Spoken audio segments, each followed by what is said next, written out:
ఇవాళ ఒకటే రిక్వెస్ట్ చేస్తున్న ప్రజలకు, నేను ఆవేశంలో కోపంలో చెప్తలేను, నేను ఆవేదనతో చెప్తా ఉన్నా. ఎందుకంటే తెలంగాణ ఉద్యమంలో అమరవీరులను ఈ భుజాల మీద మోసినాం మేము. సువర్ణ అనే పాప చచ్చిపోతే ఆ శవాల మీద పడి ఏడ్చినాం మేము. ఆనాటి నుండి ఈనాటి వరకు కూడా తెలంగాణ ఉద్యమకారుల పక్షానే నిలబడ్డానే. మీ అందరికీ తెలుసు, సింగరేణిలో కాంట్రాక్టర్లతో ఎవరు మాట్లాడుకున్నారో తెలుసు, కార్మికుల పక్షాన ఎవరు ఉన్నారో మీకు తెలుసు. దాస్తే దాగేటి విషయాలు కాదు ఇవి. ఎక్కడ ఆగవు అవినీతి చేస్తే. ఇవాళ రేపు ఉన్న సమాజంలో బోల్డన్ ఉంటాయి, ఒక్క నిమిషంలో బయటపడుతుంది. నాకు ఇంత గుండె ధైర్యం ఎందుకుంది, నిక్కచ్చిగా ఎందుకు మాట్లాడుతున్నా? నేను ఆ పార్టీలో ఉన్నప్పుడు కూడా నేను ఫైట్ చేసిన ఉద్యమకారుల కోసం. ఆ పార్టీలో ఉన్నప్పుడు కూడా తెలంగాణ వనరులు కాపాడడం కోసం ఫైట్ చేసిన. తెలంగాణ కాంట్రాక్టర్లకు ఇవ్వాలి, ఆంధ్ర కాంట్రాక్టర్లకు ఎందుకని ఫైట్ చేసిన? ఎందుకంటే తెలంగాణలో ఉన్న చిన్న చిన్న కాంట్రాక్టర్లు ఉద్యమాలు చేసే సందర్భంలో చాలా సంఘాలకు డబ్బులు ఇచ్చి తోలేదు వాళ్ళను.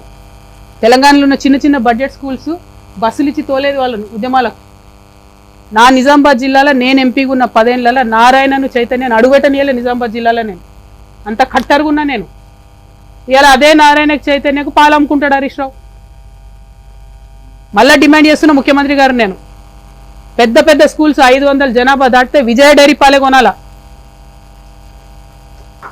100% తెలంగాణ రైతులకు లాభం జరగాలి, పాడి రైతులకు.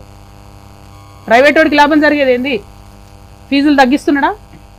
ఫీజుల నియంత్రణ కోసం చట్టాలు తేవాలంటే వీరు చేసిండ్రా? రిక్వెస్ట్ ఒకటే నేను ప్రజలందరితో కూడా, దయచేసి అల్టిమేట్గా రాజకీయంగా ఎవరి అంశాలు వాళ్ళు, ఎవరి ఎజెండా వాళ్ళు చెప్పుకుంటాం, ప్రజల దగ్గరకు వస్తాం. ప్రజలు నచ్చితే అధికారంలో ఉంటాం, ప్రతిపక్షంలో ఉంటే పదవులు ఇవ్వకపోతే ఇంట్లో వండం. తెలంగాణ రక్షణ సేన అది కాదు. అధికారంలో ఉన్నా లేకున్నా నేను బలంగా ప్రజాస్వామ్యం నమ్ముతా. పార్టీ ఉండడమే పవర్. పార్టీ అనేది పవర్లో ఉంటే అదనం పవర్. కానీ ఒక పొలిటికల్ పార్టీ అంటేనే పవర్, ఒక రాజకీయ పార్టీ అంటేనే పవర్. ఆ పవర్ చూపిస్తున్నాం ఇవాళ మేము. ఇవాళకి 73వ రోజు మా పార్టీ పెట్టి ప్రధాన ప్రతిపక్షంగా ఎన్ని ఉద్యమాలు చేసినామో మీరందరూ చూస్తున్నారు. పోయిన 20వ తారీఖు మేము బాయిబాటకు అక్కడ పోతే ఇవాళ కంపల్షన్కి వచ్చింది కదా ప్రభుత్వం. కేంద్ర ప్రభుత్వం దిగొచ్చి గనులు ఇస్తుంది, రాష్ట్ర ప్రభుత్వం దిగొచ్చి మెడికల్ బోర్డు పెడతామంటుంది, అలియాస్ నేమ్స్లకి కమిటీ వేస్తామంటుంది. పోరాటం అంటే ఇట్లా ఉంటుందా? లేకపోతే నాకు పదవి ఇచ్చినప్పుడే వస్తా? ఇంకా ఈ అందానికంటే హరీష్ రావుకు 3 నెలలు మినిస్ట్రీ ఇవ్వాలంట, మళ్ళా ఇరిగేషన్ మంత్రి. తిన్నది సరిపోతలేదా బాబు? సరిపోవట్లేదా? ఇంకా కూడా చేసిన అవినీతి సరిపోవట్లేదా? పెద్ద మనిషికి అంటించిన అవినీతి మరకలు సరిపోతలేదా? అనకొండలాగా తయారైనటువంటి వీళ్ళందరినీ కూడా గమనించాలని చెప్పి నేను ప్రజల్ని కోరుతా ఉన్నాను.